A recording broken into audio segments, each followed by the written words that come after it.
Good evening. Good evening. We were listening to the music of Amel Larue, Dr. Brenda Dixon Godshield's daughter.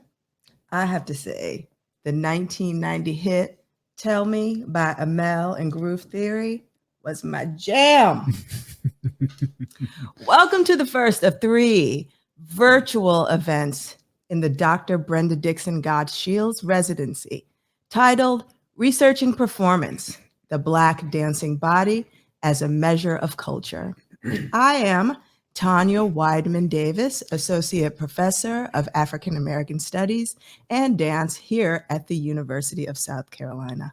And I am Thaddeus Davis, Associate Professor of African American Studies and Dance here at the University of South Carolina. Dr. Godshield's residency is a part of the larger year-long celebration of 50 years of African American Studies at the University of South Carolina. The organization would like to thank the College of Arts and Sciences for supporting our efforts. We are excited to have Dr. Godshield help us think deeply about Black bodies, culture, and the importance of movement in the Black experience. Dr. Godshield has 2 additional virtual events this week. Thursday, tomorrow, October 28th at 6:30 p.m., a student forum titled The Black Dancing Body.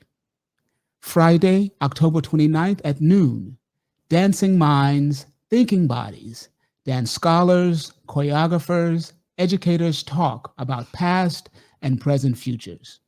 Friday's presentation is a roundtable discussion with panelists Dr. Brenda Dixon Godshield, Dr. Halifu Osamari, Professor Emerita, African American and African Studies, University of California, Davis, Dr. S. Amare, Professor of Dance at the University of California, Irvine, Professor Tanya Weidman Davis, and me. For full access to this web stream, please view this event from YouTube Live. This will allow you to post your questions and comments during the Q&A portion of Dr. Godshield's presentation. And now for this evening's guest. Dr. Brenda Dixon Godshield is the author of Digging the Africanist Presence in American Performance, Dance and Other Contexts, Waltzing in the Dark, African American Vaudeville and Race Politics in the Swing Era, winner of the 2001 Congress on Research and Dance Award for Outstanding Scholarly Dance Publication. The Black Dancing Body, A Geography from Coon to Cool, winner 2004 De La Torre Bueno Prize for Scholarly Excellence in Dance Publication. And Joan Myers Brown and the Audacious Hope of the Black Ballerina, A Biohistory of American Performance. Additional honors include the Congress on Research in Dance Award for Outstanding Leadership in Dance Research, 2008. A Leeway Foundation Transformation Grant, 2009. The International Association for Blacks in Dance Outstanding Scholar Award, 2013. The Pennsylvania Legislative Black Caucus Civil Rights Award, 2016, and a Pew Fellowship in the Arts, 2017. A self-described anti-racist cultural worker utilizing dance as her medium, she is a freelance writer, consultant, performer, and lecturer, a former consultant and writer for Dance Magazine, and Professor Emerita of Dance Studies, Temple University. As an artist scholar, she coined the phrase choreography for the page to describe her embodied subjunctive approach to research writing. Nationwide and abroad, she curates post-performance reflexive dialogues, writes critical performance essays, performs self-created solos, and collaborates with her husband, choreographer-dancer Helmut Godshield, in a genre they developed entitled Movement Theater Discourse. Please welcome Dr. Brenda Dixon Godshield. Oh, thank you so much for that warm and loving introduction. I thank you so much, Thaddeus and Tanya. And again, I mean, I feel quite honored to be part of this 50th anniversary celebration of African American Studies at the University of South Carolina. Yeah, rock on. And just to say something again, there she is over my shoulder. Whoops, over my shoulder. My daughter, Amel LaRue. I chose this particular song, Congo, from the album called Brave Bird, because it has so much to do, that song, with ancestral affirmation. Amel composed that song after her first visit to Congo Square in New Orleans, and was so moved by the idea of what went on in that square and its affirmation of the ancestors on whose shoulders we stand, who pointed the way. And that brings me to mention that today is the birthday of a wonderful ancestor, the actor Ruby Dee. And to also, again, acknowledge with a libation, a small libation, the homegoing of Dr. Kariamu Welsh, a true visionary of movement and thought, who transitioned a few weeks ago. Her homegoing ceremony takes place tomorrow here in Philadelphia. And as I pour this small libation, and as I send my deep felt, heartfelt love to Dr. Kariamu, you also may, in silence, send your loving messages, your energy, to those ancestors who have transitioned. Ashe. Ashe.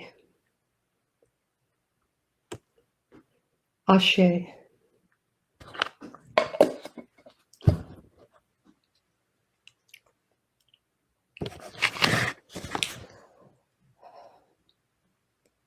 Dance as social practice. If we can put the title slide up again. Dance as social practice, protest, purpose, performance. For a minute, I just want to riff on all those P's. Practice, protest, purpose, performance. Practice, late 14th century, to follow or employ a course of action. To do, to put into action, to perform, from the Latin practicus, practical practice. From early 15th century practice to carry on a profession, especially medicine. And I contend that we can look upon dance as medicine. Protest. Circa 1400, protest, avowal, pledge, solemn declaration, from Latin protestare, meaning to declare publicly, to testify, to protest. Pro-Latin, forth, and testare, testify, testament, all of that embodied meaning in protest, not simply carrying a flag. Purpose, circa 1300, purpus, intention, aim, goal, object to be kept in view, proper function for which something exists. From the Old French purpose, an aim or intention. Again, Latin pro, meaning forth, and Old French poser, to put in place. So putting your purpose forth and putting it in place. And perform, performance, perform, circa 1300, performen, carry into effect, fulfill, discharge, carry out what is demanded or required. Theatrical and musical sense of act or represent on or as on a stage. And I love this. The verb perform was used with wider sense in Middle English than now, including, quote, to make, construct, produce, bring about, also come true of dreams. And I love that because there's that possibility in performance as well. Making your dreams come true, bringing the medicine that's needed. Indeed, dance is a place to practice, perform, protest with purpose. Dance can be a haven for social or antisocial, solo, ensemble, or mass expeditions into practical, emotional, spiritual, therapeutic, political, fantastical, demonic, ethereal realms, and more. Dance is both the message and the messenger. And I'm here today to talk specifically about dance as the avatar of social justice, but to understand that there's much more in this history than what I'm going to show you today. I'm simply lifting the shade a wee bit so that you have a peek into this complex history. But first, as the good cultural scholar that I am, I have to talk to you first about something else that's quite important. I use dance as my barometer for measuring the pulse of society. Nevertheless, it is generally non-dance texts that feed my vision and inform my perspective, which I then channel into dance culture. So therefore, here are 4 recent classics that y'all need to read and have in your university, faculty, and student libraries. They are my companions of late. Next slide. First, this brilliant book by Isabel Wilkerson, who is a investigative journalist, Caste: The Origin of Our Discontents, in which she does an incredible job of casting together the slavery system, the anti-Semitism of Germany, and the caste system in India. And she shows us incredible ways in which they resonate and echo one another and how they then sit in our DNA. Caste by Isabel Wilkerson. Next to her book, I have Learning from the Germans by Susan Neiman. Really interesting, Learning from the Germans, Race and the Memory of Evil. And here, Ms. Neiman, who at this point, she is a social philosopher, and at this point, she's the director of the Einstein Forum, a Berlin think tank. She's an American Jewish woman, lived in Israel, didn't want to be in a homogeneous society, and landed in Berlin, of all places. This book is incredible, the comparisons and the work that's done here, for anyone who's looking to understand about who we are now, actually. Next, please. Ibram Kendi, recently named a MacArthur Fellow. And this is his earlier book. How to Be an Anti-Racist is the most current one. But this one is much richer in many ways, stamped from the beginning, the definitive history of racist ideas in America. As you can see, it's a tome. And indeed, it really breaks down the history in an incredibly depthful way, which is also done by the book that's right next to it, by the brilliant Professor Nell Irvin Painter, who is the Emerita Edwards Professor of American History at Princeton. This book, The History of White People, will blow your mind. She goes back through the eras, back into ancient times, to see how and when the idea of white became accompanied by a group of people became associated with a group of people, and how the idea then blossomed not from skin but into power. So this is really incredible. I appreciate them all. Okay, that's the teacher in me. I must do that. So let me also mention, as we get more into the dance part of this presentation, African-American bookstore owner and Philadelphian Janine Cook. She has a bookstore called Harriet's Bookstore. She's named it after Harriet Tubman. And she talks about the arts as diagnosing a culture's sickness. So the examples that I will give today of dancers and dance as social protest are a way to see dance as a diagnostic practice for social justice. Now I'm going to be alternately reading from my notes and from an article I wrote that was published in Dance Magazine back in last November, 2020. And the title of the article is Demanding Justice Through Dance. Okay, let's see where we are. Next slide. I have to stop saying slide. You can tell that I'm old school. Anyway, the cakewalk. I'm reading now from the article. Dance as protest has a long history on stage and off. During the plantation era, the cakewalk was danced on command by enslaved Africans to entertain the white folk.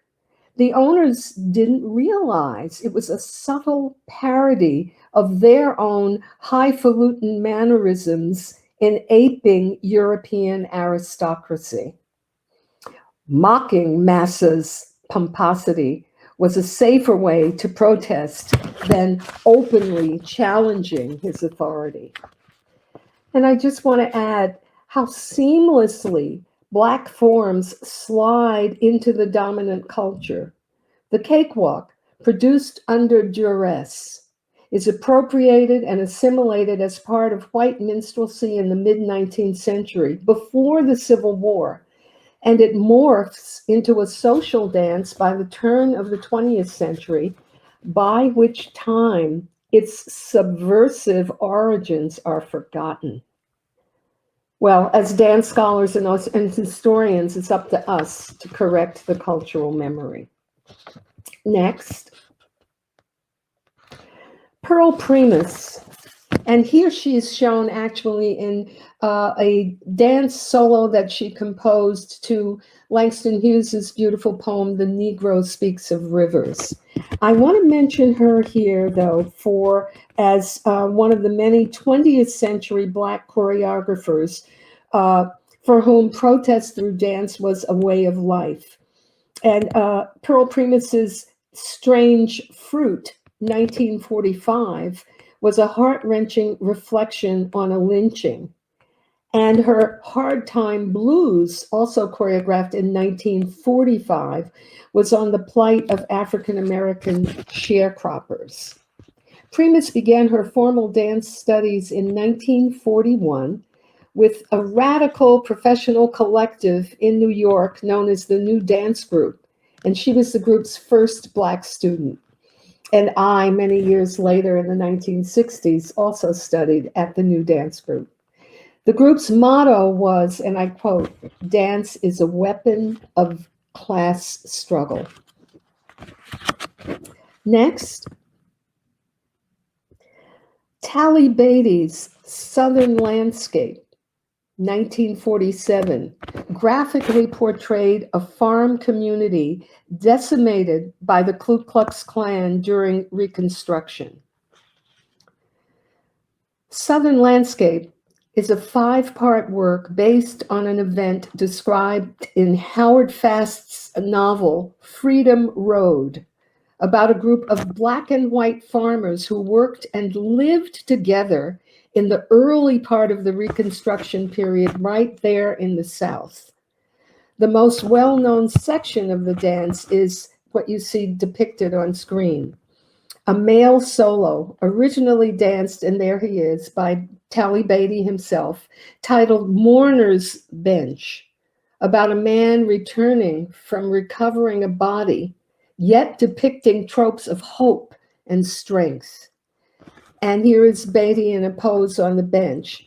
And just for you to know, this photo is taken from the original version of the dance, which is on the Jacob's Pillow website, where Beatty showed the dance in 1948.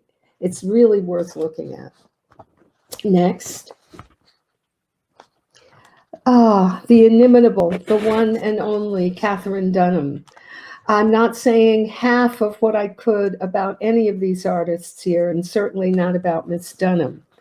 What I will say in terms of my theme and title is, in 1951, while on tour in Chile, Katherine Dunham premiered Southland, and this dance was on the lynching of a man falsely accused of rape.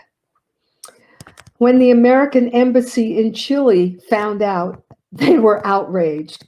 And sure enough, the US State Department ceased its funding and sponsorship of the Katherine Dunham Company tours as of then, as of 1951.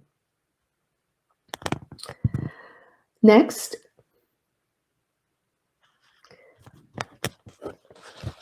So I wondered if I missed, let me see what the next slide is.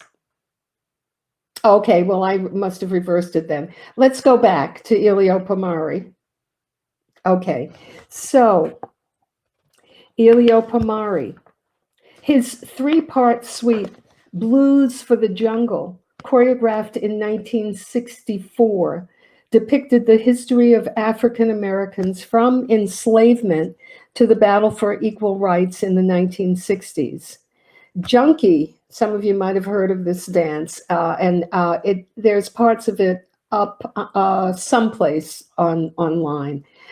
Well, Junkie was one of the sections. It was a solo dance by Mr. Pomare to the score by the jazz giant Charles Mingus, and it graphically depicted a Black male in the thrall of drug addiction, like so many young males living in, quote unquote, the jungle, that is, in the segregated ghettos of American cities.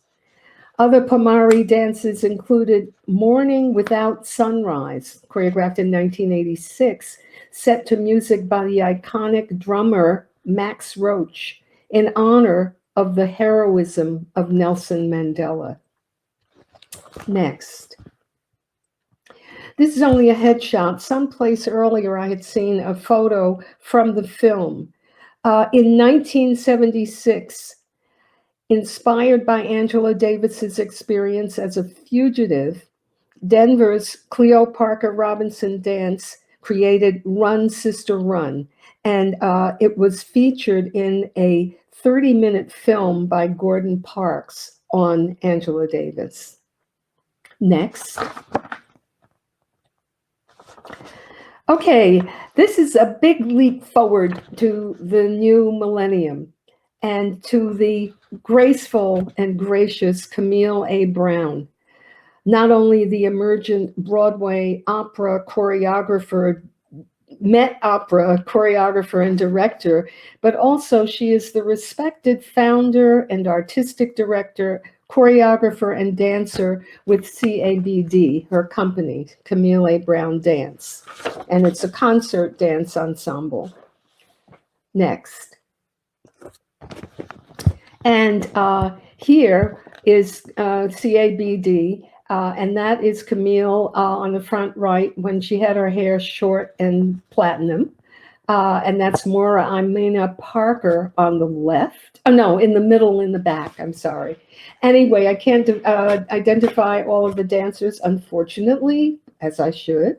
Mr. Tolerance, one of Brown's choreographies for her ensemble, won a 2014 Bessie Award for Outstanding Production. And here's a quote from Ms. Brown's website about the dance. Quote, "Through comedy, animation, theater, soul-stirring live music by Scott Patterson, and poignantly retrospective dance vocabulary. And I can vouch for that. It is fantastic.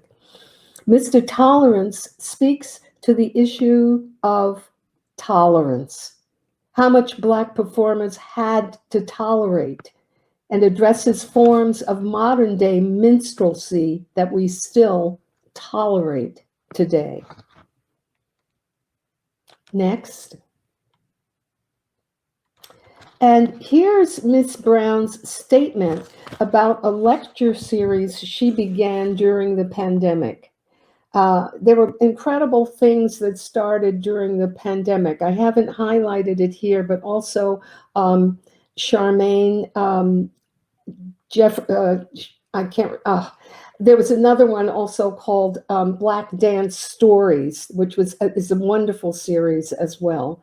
This one, Camille Brown's, is called Social Dance for Social Change, reclaiming Black narratives, giving African diaspora culture its rightful place in American culture, to create safe spaces for healing and connection, creative environment for leadership building and consciousness raising. It is really, she calls it Social Dance for Social Change. I call it the Camille A. Brown Black Dance Academy.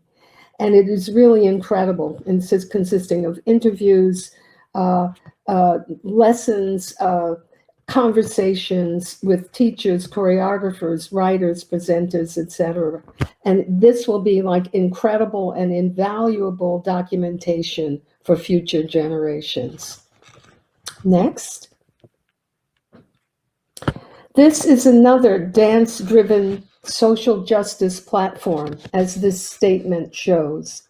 Dancing While Black, this one is called, an artist-led initiative supporting work. Here, the creator, Paloma McGregor, who you'll see speaking in a minute on the video, actually began this as a performance and presenting format platform.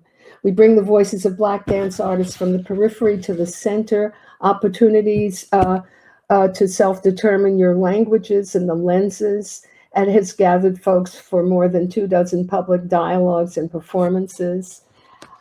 Next. And this is the video of Dancing While Black. First time we met. For me, Dancing While Black is about a fullness of representation that I want to see in the world. Dancing While Black is an influence The of video of authentic dancing. power that deals with First time measurement, we met. properties, For me, and the Dancing While relationship Black between lines, angles, is surfaces, fullness of representation solid. that It's a spiritual movement that passes through my veins Dancing While Black and runs through my body, also my body has that power creates movement. that deals with It measurement carries a unique rhythm and pulse. and the For me, it relationship has been my liberator, my motivator, my educator, my provider, my love. it's expansion and deflection, it's illumination and contraction. Dancing While Black is probably not any different than doing anything else while Black. is not a choice, it's a state you're given alongside of an inheritance of invariant actions of quantitative expressions that remain constant throughout a certain range of constructs. Is dancing without shackles on body, emotions, mind, or spirit. Is against the majority. It's the product of Dutch colonial orgasm. Is a test of the emergency broadcasting system. See something, say something bubbles that became nooses and bloody skittles when choking fresh air into the space where you know who you are and continue to imagine the world that can be. It is about how do I make representation of my world given what I've been given. It's collecting and dispersing our energies. It's history and future and intersectionality. It is freedom. I move to be free. I move to feel. I move to celebrate.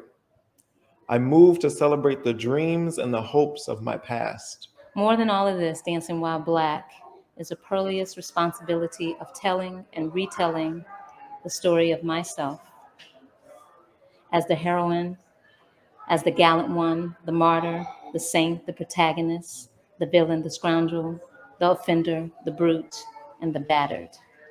It is not my everything, but it is my thing. It's me and we. I think Muhammad Ali said that one time, me and we. And I think, yeah, Dancing While Black is about where the me and the we intersect.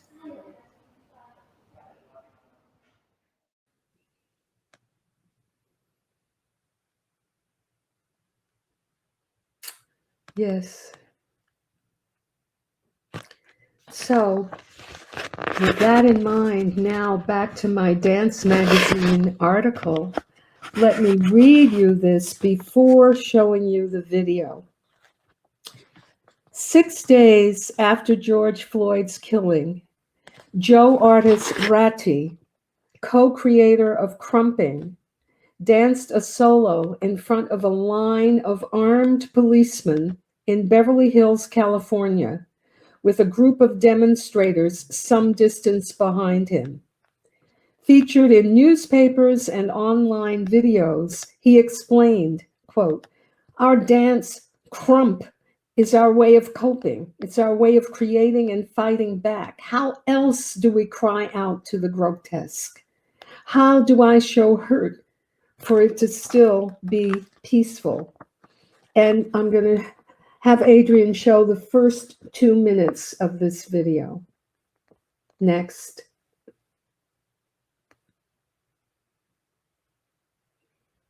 The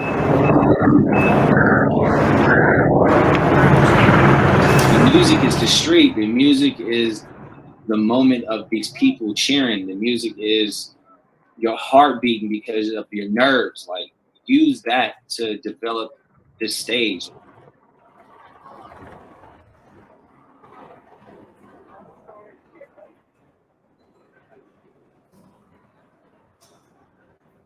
I've had like so many of my friends shot and killed, whether to gang violence or police violence. Like I know both. So it was crazy when I heard about George that I didn't feel anything. And that was really sad until I seen, of course, what was being posted. And then that instantly like brought feeling back. I was happy to empathize at that moment, because I hate when I have moments of like not emotionally connecting to the situation because I'm so as an American. Hearing his breath did that. Hearing him repeatedly say, yeah, like as a proud Black man, I know when I see another one. And to hear someone that is proud to be who they are, regardless of their situation, gasping, pleading, that it does something else to me. And that's when it woke me back up. Like, we're here, we're still here. We still have this seed. I'm not sure what it is, this systematic oppressed state that we're in. Like, we're still here. This has been something that I've been used to seeing and accustomed to seeing my whole life. I'm from South Central California, where gang violence was at an all-time high in the 90s.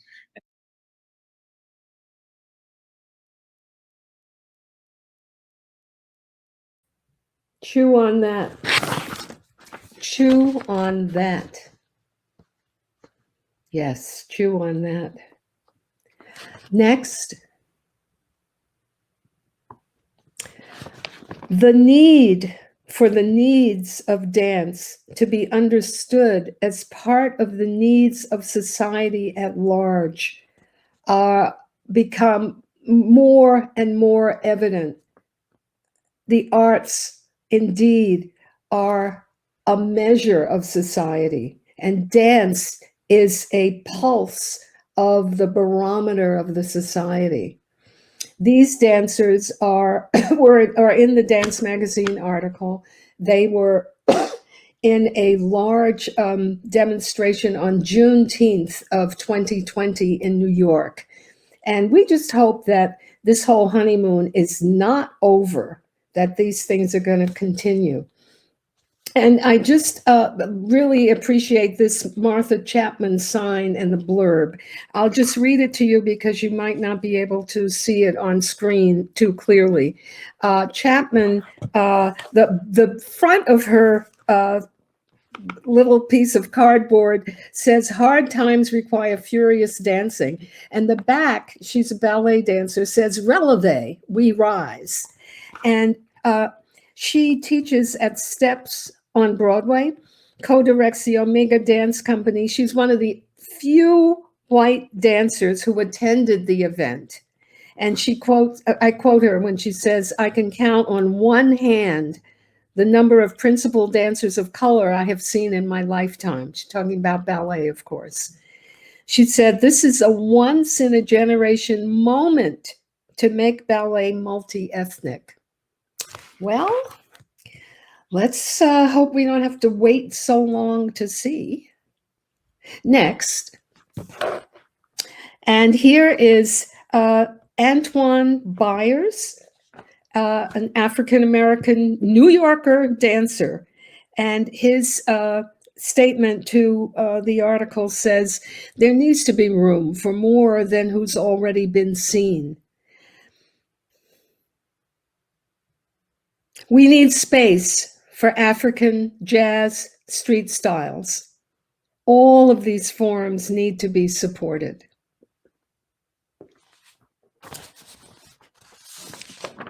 Next.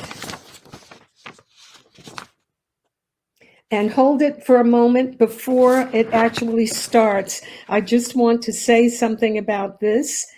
This is Dance for George in Harlem. And what is really interesting, what happened again in that fateful summer of 2020 was a dance, a popular line dance that came out from rapper. The rapper's name is Cupid, and he made a 2007 album. The name of the album was Time for a Change. And this one particular song that is going to be played, it already in 2007 is talking about the need for change. The dance that becomes the dance of the summer of 2020, the protest dance of the summer of 2020 is the Cupid Shuffle. And here we'll see the first example of it in Harlem. And then we'll see another example of it, a softer example in Lincoln, Nebraska. Let's show it.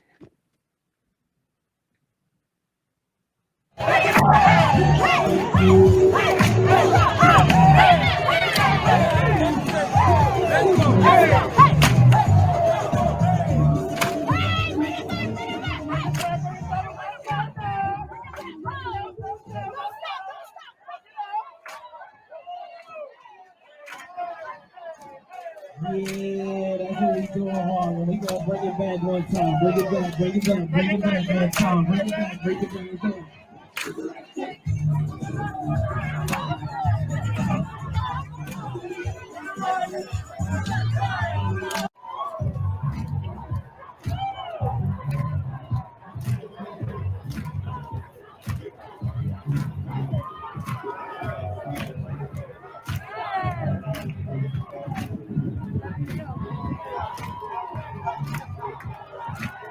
Throughout this demonstration, let's not forget why we are here. This is not a parade. This is not a cookout. This is a celebration and an education forum to let everyone know, or better yet, to remind everyone of the culture that has kept this world thriving. Black kids, black music.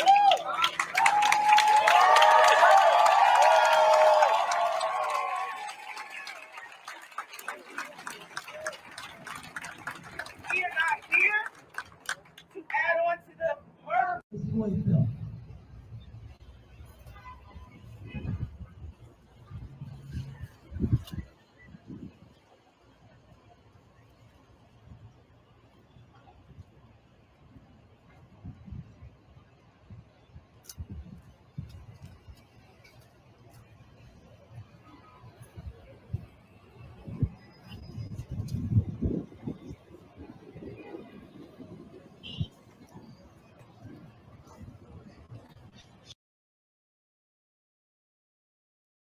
I'm so touched. I am so touched every time I see this video. And, you know, here we are focused on the guy in the wheelchair. We saw a guy in a yarmulke. We see every shade of diversity that a city like New York or Philadelphia or this country or this globe represents now. There's no going back. And I just want to also mention this last piece, how many people across the nation took the knee for the 9 full minutes, marking the time that George Floyd gasped for life. And the next slide is another softer version of the Cupid Shuffle in Nebraska. Next, yes.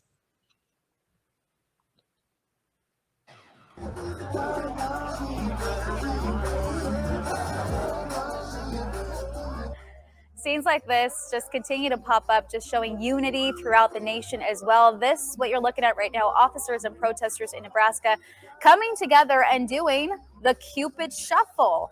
This all happening after law enforcement and Black leaders signed an agreement called Hold Cops Accountable. That agreement means they would hold monthly community meetings to discuss concerns and complaints about the Lincoln Police Department. Cops accountable. Hold cops accountable. Where has that gone? Okay, but the main thing that we are seeing here is the power of dance. Dance with, as a practice, dance with protest, purpose, and it as performance. These various dance initiatives dating back through plantation days to now remind us that the dancing body does, and I'm putting it in quotes, does the work as much as the thinking mind. The dancing body offers the option of transformation, change, and redemption rather than despair. I leave you with a statement by the brilliant poet, essayist, activist Audre Lorde, and then a very short poem. Next. To refuse to participate in the shaping of our future is to give it up. Do not be misled into passivity, either by false security or despair. Each of us must find our work and do it. Militancy means actively working for change, sometimes in the absence of any surety that change is coming. It means doing the unromantic and tedious work necessary to forge meaningful coalitions, recognizing which coalitions are possible, which are not. And you can look at the rest of the this incredible statement. Her essays are incredible, by the way, besides her poetry. So, as Lorde said, each of us must find our work and do it. Have you found yours?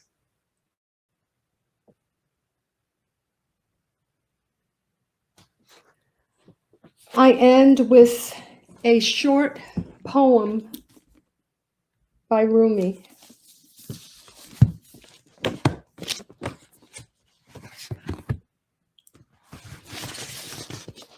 Dance when you're broken open. Dance if you've torn the bandage off. Dance in the middle of the fighting. Dance in your blood.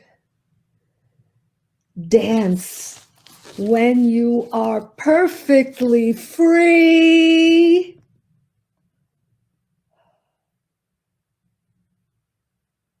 Ashe. Thank you. Thank you. Thank you so much, Dr. B. No. Thank you. So we're going to take this moment to allow Dr. B to settle and prepare for Any questions you may have, please post them in your chat on the YouTube live stream, and we'll transition.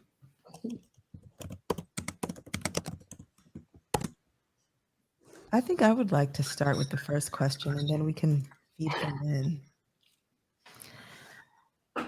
My first question is diversifying perspectives on scholarship in dance. Oftentimes it's thought of as an invisibilizing of whiteness. Can you speak to that it's an and? Right, exactly. Definitely, Tanya, it is an and unfortunately our nation and perhaps the globe, because this is happening everywhere now, everybody is thinking only either or. Everybody is thinking in an us and them kind of way, when it really is, we're all here. It is and, whether we like it or not. So it has to be understood ultimately that it's not that, as I said when my first book, Digging, about the Africanisms in Balanchine, the white dance elite of that point in the 80s was very angry about that. And my point was understanding the Africanisms in Balanchine's Americanization of ballet helps us to understand that he enriched ballet by bringing this in. This in no way diminished it. And you can know that's the truth because everybody now dances in that style. All I can say is I have some extra books just in case. I would recommend a whole bunch of whiteness studies books for people, or even talk groups like that. White people need to be talking with each other to find out why it is that they, whoever they are who think this way, are thinking this way. It's no longer that you can ask Black people to necessarily show you the way. There's a bunch of books that have come out over the years. One of the latest ones is the Robin DiAngelo, White Fragility, and Why Is It So Hard for White People to Talk About Racism. This is that was 2018, I think. This goes back a little while. Tim Wise is fantastic. And he's been doing anti-racist work as a white guy for the last 20 years. This one is an excellent one. White Like Me, Reflections on Race from a Privileged Son. And this one is very wonderful for educators, especially university educators. This is 2010, I think. It's by 3 educators, and they actually have discussion lessons in the back. But this is really interesting. Seeing White, an introduction to white privilege and race. And that's one way I think that people of the dominant caste can begin to understand that it's not either or. So I hope that kind of answers it. Yeah, that was great. Yeah. So we have a question from one of my students, Bailey Brown. She says, Oh. That was wonderful. Thank you for your time and knowledge. My question is, since you wrote the article, The Power of Dance as Political Protest, have you noticed more dancing protest? Actually, Bailey, not so much more. There were dancing protests that I was not able to add to the article. I think that, for example, Bailey, everybody talks about the civil rights era of the 60s and how important music was then, and the music. But, not that it was on stage or necessarily in the street, but people were dancing then as part of protest in the 1960s. And right now, to tell the truth, it's not so much that it's in the street now. What I'm seeing is, what I'm hoping to see is that more people will begin to embody the sense of what needs to happen in our concert dance works. And one of the things, though, Bailey and everybody, is that everybody is not only working in, on the concert stage now. There's a lot of site-specific dance events that are happening. So I think there are some ways in which dancing protest is taking root, taking shape. And hopefully, Bailey, you and other people will feel more comfortable now going into your protest. And again, dance can be protest. Of course, I mean, dance is so full of spirit as well. Let me just bring in for a moment Dr. Kariyama, who has transitioned. I didn't mention at the beginning, Dr. Kariyama, besides being the co-creator of the theory of Afrocentrism with her former husband, Molefi Asante, but she helped create that theory. She created this beautiful, beautiful dance form called Umfundalai. I should put it in the chat, but somebody put it in, Umfundalai, Umfundalai.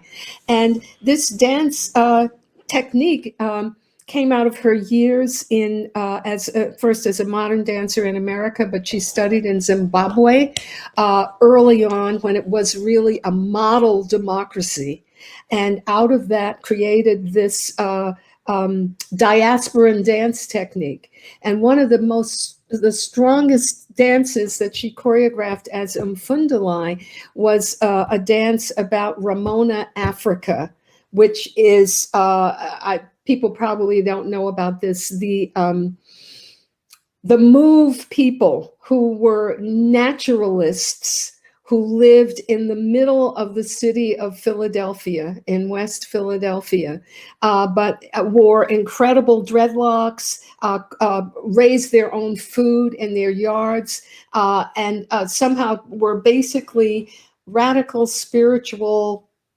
anarchists in a way, and were wiped out by the city government. She did a dance about this group, and just the ways in which a technique like Umfundalai, which is so based in African spirit, can also show this protest. And I would say the same, for example, with the slide I showed you of Tally Beatty. So that dance, Southern Landscape, he's dancing on the mourner's bench to a spiritual, but the dance itself stands as a protest dance. So I'm saying dance as protest, practice, purpose. I'm like deconstructing things in order to talk about it, but it's not as simple as that. A protest dance still has a certain embodied spirit of the ancestors. Not always, but certainly can. Okay, I'm going off. Next question. Next question is another student of mine, Yeah. Lauren Reisner. Yeah. And she says, what are specific things I, as a white person, can incorporate into our behaviors, lives, dance training that will allow us to better embody allyship and support our POC friends? Mm-hmm. Thank you, Lauren, and thank you so much. You are so fortunate to have Tanya and Thaddeus as your teachers, and also to have this African American department there, because, and I'm going to go back there it is. Okay, incorporate into our behavior. Yeah, because one of the ways is, of course, to, Lauren, keep your eyes and ears and heart open, okay? And so I'm not even saying mind, I'm saying heart, gut, spirit. Listen to what you are learning, listen to what people are saying. I think it's important to read, like the books that I've shown, but of course the reading is one thing, like book learning, book learning ain't it all. You've got to also have experience. And It's so tough in America, and it's so tough in America right now. You know, the churches are segregated, the Buddhist sanghas are segregated. You know, I don't know how many people on your campus have a roommate who is a person of another ethnicity. So, in some sense, Lauren, it's to put oneself in the position of what in Zen would be called beginner's mind. So it's as though you are a beginner and you are learning. So who can you listen to? What can you embody, as you say, to better embody allyship? I think it's kind of to, in a very somatic way, to put yourself in the other's shoes. I hope that makes sense. And I hope we can talk further tomorrow in the student session also. And Thomas Presto, my dear son, is here from Norway. Greetings. So you can read his question then. You can see what he's asking. I don't see it. He says, greetings to Brenda from her Norway family. I see Our that. question is her overwriting of the constructed archive. How did she stand in this? How do you heal from the punches? Oh. Or do we, like those before us, have to sit still at the cafe, take the punches, and hope the next generation will be able to order coffee and hopefully apple cake? Oh, I love it. I love you, Thomas. Thank you. Thank you. And you know, as I've said before, oh boy, yeah, it was tough. I must say it was tough, but you know what wasn't tough? It was never my diasporan sisters and brothers who doubted what I was doing. So just as I was answering Lauren and saying stop and listen and be with other people, for me, it was like after the blows, and certainly I got a lot of blows, and there are grants that I never got. There are honors, you know, besides what Tanya mentioned at the beginning. There are other honors from those kinds of quarters that I'm the blind spot, okay? I don't get them. But my brothers and sisters were never the ones to say, oh, that's impossible what you're saying. You know, there was and then there would always be, Lauren, one or two allies who were on my side, including people like my husband, you know, who is German. And interestingly enough, at that point in time in the 1980s, when I first started these theories, my dance department at Temple was behind me.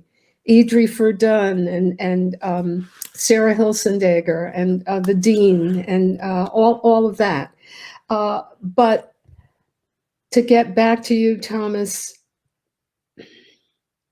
I don't know, because right now, you know, even though people like Thomas and people in Sweden and I'm thinking of the flamenco dancers now who are Black, who are moving into the flamenco community and feeling lots of resistance, you know, that there's always, I'm afraid, going to be that resistance. One of the things is about power. Nobody ever wants to share it. Yeah.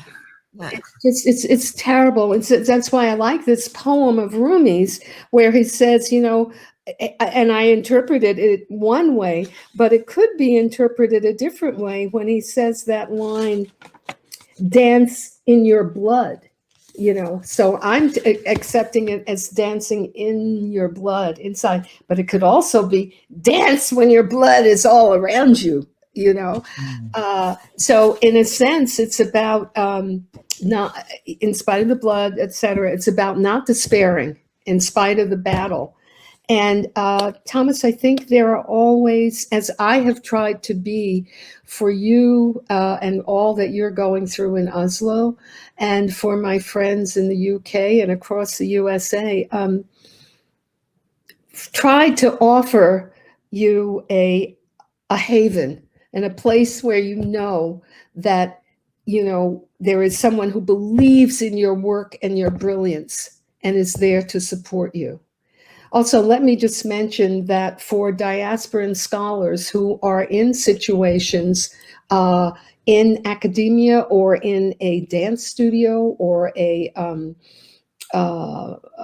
company where you're experiencing what we call microaggressions or implicit bias, because nobody's going to say anymore, get out of here, N, you know, but for the implicit bias, etc., I and a group of young people in 2012 began a group called the Coalition for Diasporan Scholars Moving, CDSM. We have a Facebook page and Instagram, and what we do is when our colleagues find that they are up against the wall and feeling very alone, we offer a line of communication and a contact with those like me or Halifu Osumare or Tommy DeFrance, etc., to help you kind of get through the muddy waters. We can't perform miracles, but it's just for you to know that we are there. Thomas knows this, of course. So Thomas, how I stand with this was, I think I stood on the shoulders of my ancestors, you know? I mean, I'm not, I hate to put it this way, but I will. As Ananya once said to me, I'm not a big God person, okay? But I mean, I have an ancestral and a spiritual, not religious, but spiritual sense of I've got royalty in my blood, as what's his name says, the rapper Kendrick Lamar. So that Thomas is what I stand on, and I know, Thomas, that that's what you stand on with your incredible Trini background as well. Okay. That leads us to directly a question from Elizabeth W. And she says, when you speak about spiritual, do you mean as a matter of faith, or is there more to it? Let me get my etymology book. No. I actually am using this, Elizabeth, very loosely. And when I say spiritual, I'm certainly not talking religious. So I'm making a separation. But I practice various things. And one of them that I practice is Qigong. And for example, Qigong is a very embodied way to integrate mind, heart, body. And one doesn't talk about the spirit with it. You talk about integrating your mind, your heart, and your body. So we're using different frames of reference, Elizabeth. That's what it is. So I wouldn't necessarily call it a matter of faith. When I speak of spiritual, I think what I'm talking about is the inevitable, the inevitable and ineffable temple of yourself, your true self that nobody can mess with. Okay. And Thomas, I would say also that besides me talking about the ancestors, I'm embodying them. So that's the spirit. The spirit is all that I carry with me. And it's something that cannot be touched ultimately. And that, I think, is, Elizabeth, so what got people through the Holocaust and what got people through slavery, so that to me is spiritual. This indomitable place somehow that is the temple of your true self.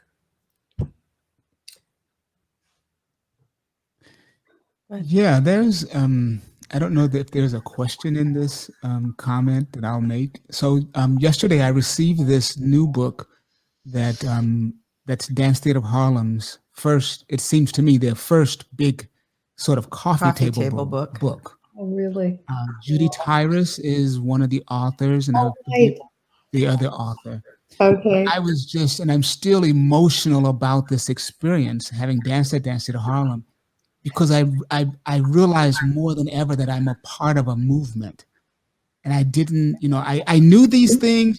Arthur Mitchell saying you represent something much larger than yourself. I get that, right? But it's the same experience when I encountered, I knew of your work, but then when I went to graduate school, I got really intimate with Dethroning the Czar and Black Dancing Body and your work in the Africanist aesthetic. And again, very much like dealing with Tommy as a professor, your ability to put Blackness back into the mainstream existence of dance and life is what's so, which is why we've been working for 10 years to have you come and speak at the University of South Carolina. Because you not only put Blackness back in dance and in society, but you level the playing field and say it's a part of everything. Yes, exactly. It's not just dance, it's the culture, it's the body, it's the experience, it's life.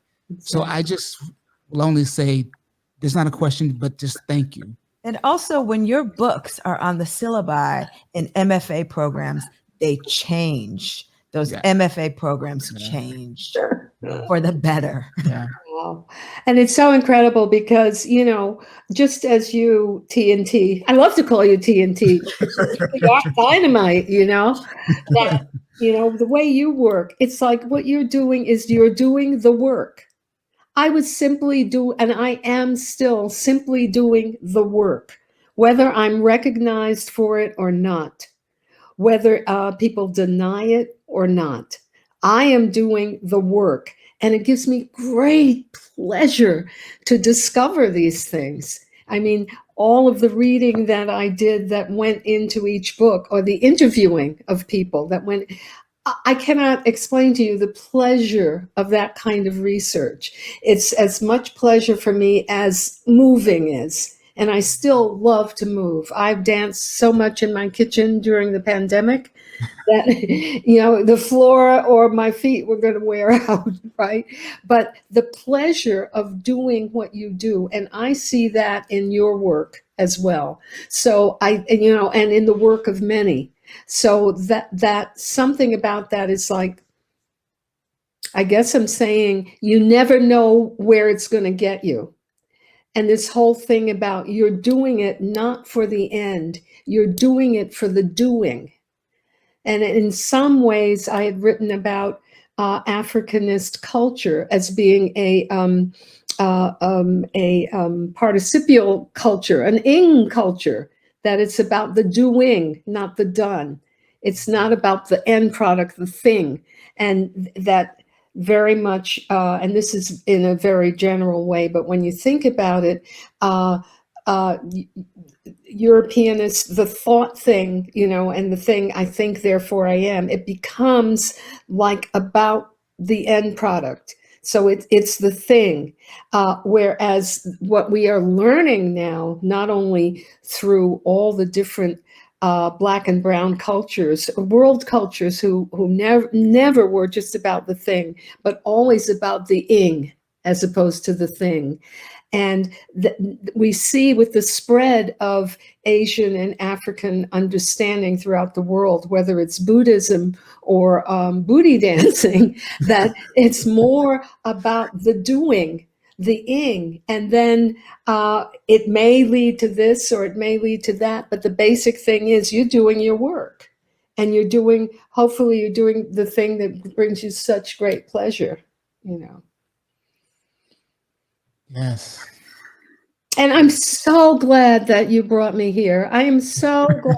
And I will just say to the audience at, it must have been 18, I think it was, at CAD, Thomas DeFrance's incredible platform, of course, the Collegium of African Diaspora and Dance. It's another one of these that we've created that I saw your, and I can't remember the name of it, but it was just a performance of one of your incredibly beautiful works that goes into, there's certain choreographies like Revelations, like your work, and I looked at some today, that they become an education. It's like reading a book to see a particular kind of piece on the intricacies of slavery, which was what you were showing at that point. That it was almost like, well, this is a book. You know? Yeah. Yeah. Yeah. Yeah. Yeah. Wow. Well, it doesn't look like we have any more questions. Okay. We still have two more events, so we need to save some for the next 2 days. Well, thank you. And I'm so glad for those people who stayed and who came, because everybody's life is busy. And again, such a pleasure, TNT. Such a pleasure. Thank you. Thank you so much, everyone, for attending. Thank you. Have a good great evening. night. Bye-bye.